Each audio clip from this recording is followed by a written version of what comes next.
Assalamualaikum warahmatullahi wabarakatuh. Bagaimana keadaan kalian? Semoga dalam keadaan sehat walafiat serta mendapatkan perlindungan oleh Allah Subhanahu wa taala. Baiklah, pelajaran pagi kita hari ini masih berupa tentang apabila bumi berhenti berputar dan bagian macam-macam hari kiamat. Hari kiamat itu ada dua, kiamat sugro dan kiamat kubro. Yang mana arti kiamat sugro adalah kiamat kecil dan kiamat kubro adalah kiamat besar. Nah, jadi sebelum kita masuk ke pembahasan yang lebih dalam lagi, marilah kita berdoa bersama-sama.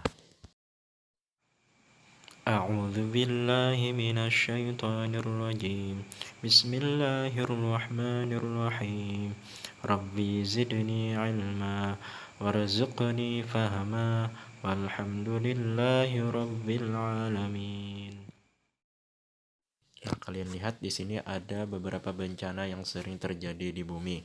Jadi yang pertama itu namanya kiamat sugro atau kiamat kecil. Tahukah kalian apa yang dimaksud dengan kiamat sugro, kiamat kecil?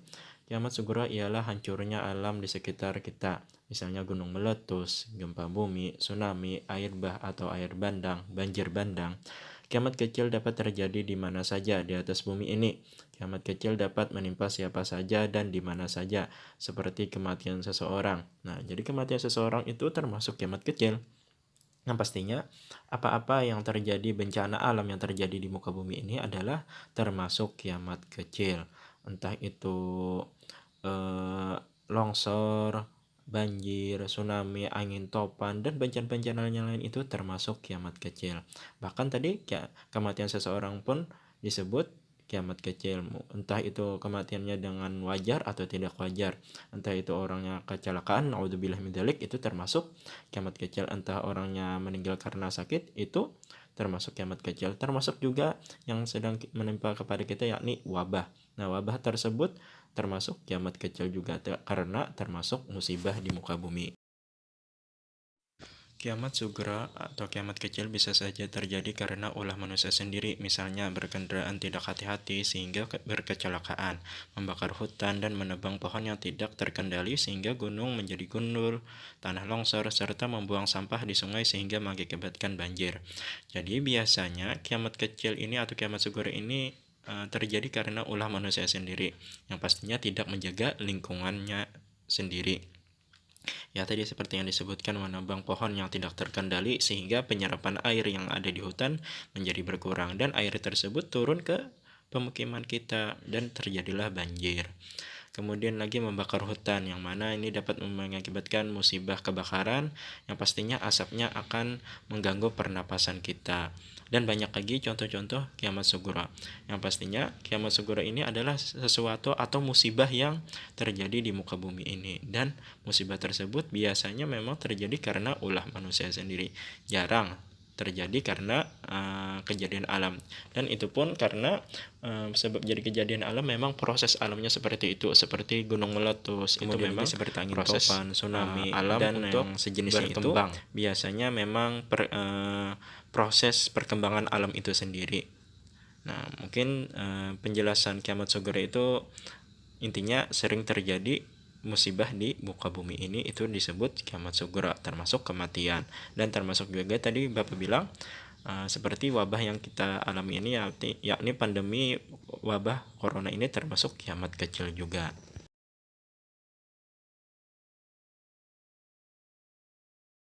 Kiamat kubro, kemudian yang kedua kiamat kubro atau kiamat besar. Kiamat besar adalah hancurnya alam semesta beserta isinya seperti matahari, bumi, dan planet-planet lainnya.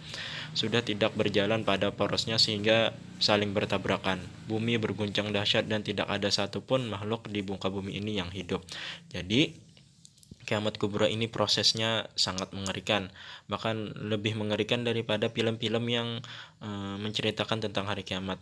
Yang kiamat kubro ini yang sebenarnya adalah kejadian yang diawali dengan ditiupnya sangkakala oleh malaikat Israfil.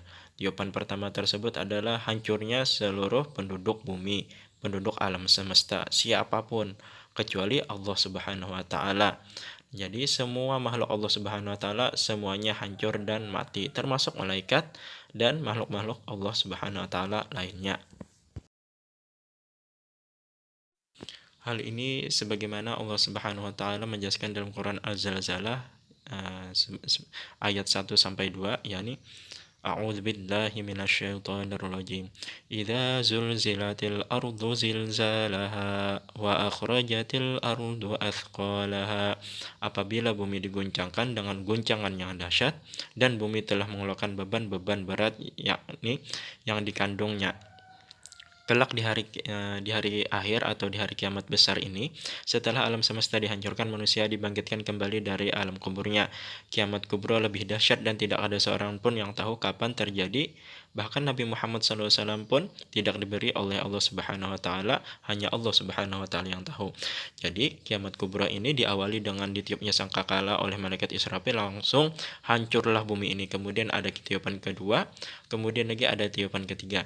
Nah, jadi tiupan-tiupan yang setelah yang pertama tadi itu memiliki isyaratnya masing-masing. Dan kiamat kubra ini adalah kiamat yang paling besar, yang paling puncak, hari pembalasan untuk menuju hari pembalasan. Selain itu, hari kiamat ini tidak ada yang tahu, bahkan Rasulullah pun tidak tahu, hanya Allah Subhanahu wa taala yang tahu. Dulu sahabat Nabi Muhammad SAW bertanya kepada Nabi Muhammad kapan hari kiamat terjadi, maka sahut Rasulullah SAW, apakah kamu siap dengan hari tersebut? Nah, itulah hikmah kenapa kita tidak mengetahui hal tersebut, karena agar kita sebagai hamba Allah Subhanahu wa taala yang baik dan benar, kita selalu mempersiapkan diri apapun yang akan terjadi di kedepan hari. Semoga kita akan siap dengan hari tersebut, dan yang pastinya setelah bumi ini hancur dan alam semesta ini hancur, kita dikumpulkan di padang mahsyar dan akan ditimbang amal kita ketika kita hidup di dunia, ya, entah itu timbangan amal baik maupun amal buruk. Semoga di hari pembalasan nanti atau di hari di mana kita berada di padang mahsyar, kita ditimbang amal baik kita lebih berat daripada amal buruk kita. Amin ya rabbal alamin.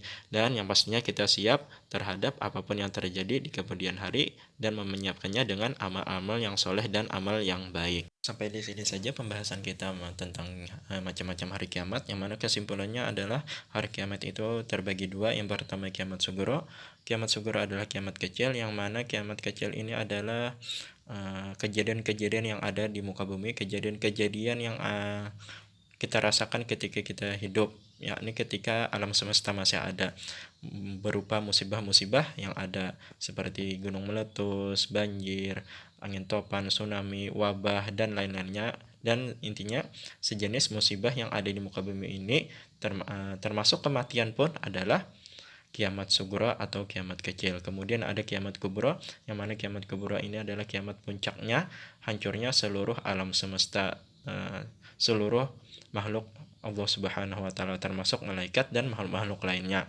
Yang mana ketika ditiupkan sangkakala oleh malaikat Israfil, maka disitulah mulainya hancur ciptaan Allah Subhanahu wa taala, alam semesta ini, dan kemudian dibangkitkan oleh Allah Subhanahu wa taala di padang mahsyar, yang mana ketika itu kita akan ditimbang amal baik dan amal buruk kita ketika kita berada di muka bumi. Semoga amal baik kita lebih berat daripada amal buruk. Dan yang pastinya hari kiamat itu tidak ada yang tahunya kecuali Allah Subhanahu wa taala.